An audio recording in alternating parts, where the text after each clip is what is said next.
ይህች ሴት አሽሊ ትባላለች። ከልጅነቷ ጀምሮ ለማግኘት ከምትመኘው ሰው ጋር ለመገናኘት እሱ ወዳለበት ሀገር ለመሄድ ወስናለች። ነገር ግን ውሳኔዋ በሚያሳዝን ሁኔታ ሕይወቷን ቀጠፈው። ሁኔታው የጀመረው አሽሊ ገና የ12 ዓመት ሕፃን ልጅ በነበረችበት ጊዜ ነው። የትውልድ ሀገሯ ካናዳ ሲሆን የምትኖረው ከቤተሰቦቿ ጋር ነው። እናም በእሷ ዕድሜ ያሉ ልጆች እንደሚያደርጉት አሽሊ ከጓደኞቿ ጋር የምታወራበት የፌስቡክ እና የኢንስታግራም ገጽ አላት። አንድ ቀን ፌስቡክ ላይ አዲስ ጓደኛ ታገኛለች። ልጁ ጃክ ይባላል። 16 ዓመቱ ሲሆን የሚኖረው እንግሊዝ ነው። አሽሊ ጃክን በፌስቡክ ማውራት ተመችቷታል። ምክንያቱም በእድሜ ከሷ ይበልጣል፣ የሚኖረው ሌላ ሀገር ነው። እናም እያወሩ ጓደኝነታቸውን ያጠናክራሉ። በእንደዚህ አይነት ሁኔታ ዓመታት ያልፋሉ እና አሽሊ አሁን 15 ዓመቷ ነው። ሁለቱ አሁንም በፌስቡክ ማውራታቸውን ቀጥለዋል። አሁን ሁለቱም እድሜያቸው ስለጨመረ አሽሊ ትንሽ የፍቅር ስሜት እየተሰማት መጣ። እንዴት እንደሆነ ሳያውቁት በስልክ ማውራት ጀመሩ። ግን አሁንም የተለያየ ሀገር ስለሚኖሩ በአካል ተገናኝተው አያውቁም። እየቆየ ሲሄድ በጣም እየወደደችው መጣች።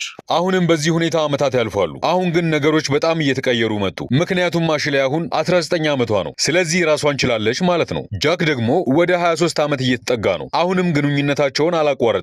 በዚህ ጊዜ ግን በአካል መገናኘት እንዳለባቸውና ፍቅራቸው የእውነት መሳካት ይችል እንደሆነ ማየት እንደሚፈልጉ ይነጋገራሉ። ምክንያቱም የርቀት ፍቅር ትንሽ ከባድ ነው። በዛው ሰሞን አሽሊ የ6 ወር የቱሪስት ቪዛ ስላገኘች በፍጥነት ወደ እንግሊዝ ትኬት ትቆርጣለች። ሐሳቧ ቪዛዋ እስኪያልቅ ድረስ ለ6 ወራት እሱ ጋር ለመኖር ነበር። እናም እናቷ ግን ይሄን ስትሰማ ከዚህ በፊት በአካል ካላገኘችው ወንድ ጋር መሄዷ ትንሽ አሳስቧታል። ግን በሚያሳዝን ሁኔታ አሽሊን ማስቆም አልቻለችም። ምክንያቱም ልቧ ጃክ ጋር ነው ያለው። እናም አደረገችው። ከካናዳ እንግሊዝ እሱን ለማየት በረረች። በመጨረሻም እንግሊዝ ደረሰችና እስከዛሬ ድረስ በአካል ያላገኘችውን ጃክን ለመጀመሪያ ጊዜ በአካል ማግኘት ቻለች። ይሄ ለመጀመሪያ ጊዜ ሲገናኙ የተነሱት ፎቶአቸው ነው። ሁሉም ነገር ጥሩ እየሄደ ነው። እሱ ወደሚኖርበት አፓርታማ እስክትገባ በጣም ጥሩ ጊዜ እያሳለፉ ነው። ይሄም ሌላ ትክክለኛ ፎቶአቸው ነው። በዚህ ሁኔታ አንድ ወር ካሳለፉ በኋላ የገና በዓል የሚከበርበት ጊዜ ደረሰ። ጃክ ለበዓል የገና ዛፍ ገዛ። ለአሽሊ ደግሞ ድመት ስጦታ ገዝቶ ሰጣት። አሽሊ ድመቷን ስታያት ደስታዋን መቆጣጠር አቃታት።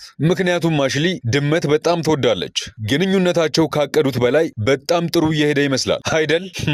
መስሏችሁ ነው። እስካሁን ስለ ጃክ የማታውቁት አንድ ነገር አለ። እሱ ቦዘኔ ነው። ስራ የለውም። የሚኖረውም መንግስት በሚከፍለው የህዝብ መኖሪያ ቤት ውስጥ ነው። ቀኑን ሙሉ ሐሺሽ እያጨሰ ቪዲዮ ጌም ሲጫወት ነው የሚውለው። ምንም እቅድ የለውም። ስራ ፈልጎ ለማግኘት ምንም አይነት ሙከራም አያደርግም። በአጠቃላይ ዝም ብሎ የሚኖር ሰው ነው። ይሄ ሁሉ ነገር ግን አሽሊን አያስጨንቃትም። ነገር ግን የገና በዓል ካለፈ ከጥቂት ቀናት በኋላ እሷን ከመጠጥ በላይ መቆጣጠር መጀመሩ ያስጨንቃት ጀመር። ለምሳሌ ከሌላ ሰው ጋር እያወራች እንደሆነ ካሰበ ይናደዳል። ቲክቶክ ስትጠቀም ይናደዳል። ጃክ አንድ ቀን ከመሬት ተነስቶ ስልኳን በርብሮ ብሎክ ያደረገቻቸውን ቁጥሮች እያየ በቅናት ያብድ ጀመር። እነዚህን ቁጥሮች ብሎክ ያደረገቻቸው የቀድሞ ፍቅረኞቿ ስለሆኑ ነው ብሎ ገመተ።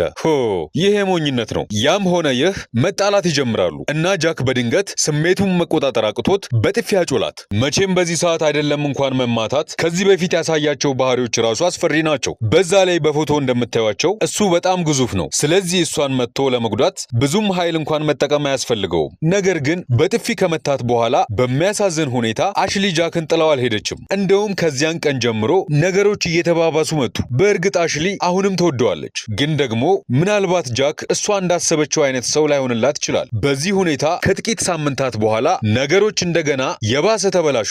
ጃክ ቅናቱ በድጋሚ አናቱ ላይ ወጣና ስልኳን እንደገና እየበረበረ የቆዩ ሜሴጆችን ያገኛል። ሜሴጆቹ ግን ካናዳ እያለች የተላላከቻቸው ናቸው። ጃክ የድሮ እንደሆነ እያወቀ በንዴት ጦፈ። እንደለመዱት መጣላት ጀመሩ። እንደተለመደው በጣም እየጮኸ የቢራ ብርጭቆ አንስቶ አናቷ ላይ ከሰከሰው። ምን አይነት ሰውዬ ነው? ይህ ሁሉ ሲሆን ግን አሽሊ እናቷን አይ እናቴ እዚህ በጣም ደስተኛ ነኝ እያለች ተዋሻት ነበር። አሽሊ ምን አስባ እንደሆነ አላውቅም። ምናልባት እናቷ ፍቅረኛዋን እንድትወደው ትፈልግ ይሆናል።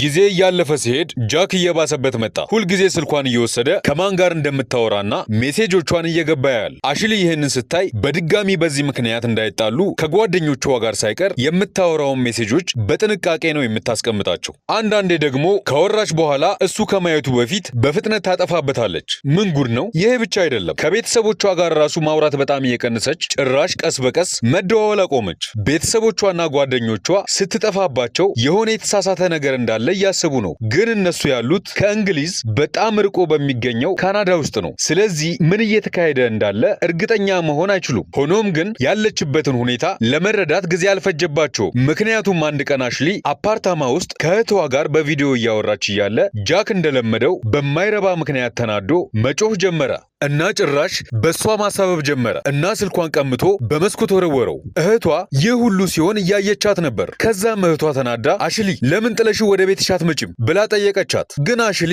ለመሄድ ፍቃደኛ አልሆነችም። ፈርታው ነው ወይስ አሁንም ፍቅሯ አልለቅቃትም? ብቻ አሁን እህቷ በጣም ተናዳ እንደዚህ ስትሆንማ ዝም አልልም በማለት ሄዳ ያየችውን ለእናቷ ነገረቻት። እናቷም ስትሰማ አይሆንም ወይኔ ልጄ ብላ ወዲያውኑ ለአሽሊ ደውላ አሁኑኑ ልብስሽን አዘጋጂ፣ ትኬት እየቆረጥንልሽ ነው፣ በነገው ዕለት ወደ ቤትሽ ትመጫለሽ አለቻት። አሽሊ ከዛ መጥፎ ሁኔታ መውጣት ስላለባት ሁሉም ተስማምተው ከእንግሊዝ ወደ ካናዳ ወደሚሄደው ቀጣይ በረራ ትኬት ቆረጡላት። በሚገርም ሁኔታ ጃክን በሚቀጥለው በረራ እንድትሄድ ተስማምተው ነበር። ነገር ግን ልጅቷ እድለቢስ ናት። ጊዜው 2022 ስለነበር የኮሮና ወረርሽኝ አለ በማለት አሽሊ ወደ አውሮፕላኑ ከመሳፈሯና ከመብረሯ በፊት የኮቪድ ምርመራ ውጤት ማሰራት ነበረባት። እናም በሚያሳዝን ሁኔታ በዛ ቀን መብረር ሳትችል ቀረች። ከዚህ በኋላ መሄድ የምትችለው በ3 ቀናት ውስጥ ነው። ችግሩ ግን እንኳን 3 ቀን 1 ቀን ሳታድር ጃክ ከመሬት ተነስቶ መጮህና ማበድ ጀመረ። ምክንያቱ ደግሞ ጥለሽኝ ልትሄጂ ነው የሚል ነበር። ከዛም መጣላት ይጀምራሉ። ከፊት ለፊቷ ላይ ቆሞ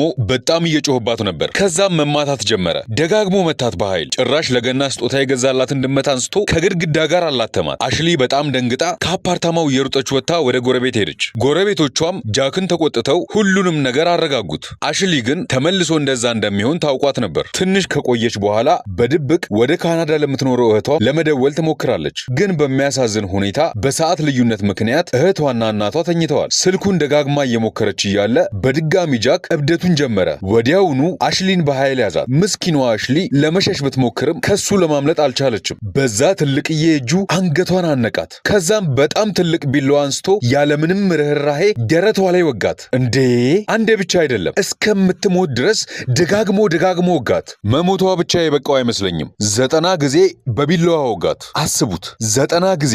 ምን አይነት አውሬ ነው! ከዛም እያለከለከ ወደ ፌስቡክ ገጹ ሄዶ ፕሮፋይሉን የሁለቱም ፎቶ አድርጎ እስከ ዘላለም የኔ ነሽ የሚል ጽሑፍ ለጠፈበት። አውሬ ይሻላል። አሽሊ ከሞተች በኋላ ካናዳ ያሉት ቤተሰቦቿ ሲነቁ የደወለችውን ሚስኮል ያዩታል። ግን ምን ዋጋ አለው? ከእንግዲህ እሷን ማግኘት አይችሉ። ከዛም ወዲያው አሽሊ እንግሊዝ ውስጥ የምታውቋት ጓደኛዋ ጋር ደውለው እንድታገናኛቸው ጠየቋት። ልጅቷም አሽሊን ለማግኘት ወደ ጃክ አፓርታማ አመራች እና በሩን ብታንኳኳ ማንም ይከፍትላት አጣች። ነገር ግን ጥሩ ስሜት ስላልተሰማት ወዲያው ወደ ፖሊስ ደወለች። ፖሊሶቹ መጥተው አፓርታማውን ሰብረው ሲገቡ የአሽሊን አስክሬን አገኙት። ወዲያውኑ ጃክን አሰሩት። ሲያዝ የነበረው ፎቶ ይሄንን ይመስላል። በመጨረሻም ግድያውን ስላመነ ጥፋተኛ ተብሎ ከ23 ዓመት እስከ ዕድሜ ልክ እስራት ተፈረደበት።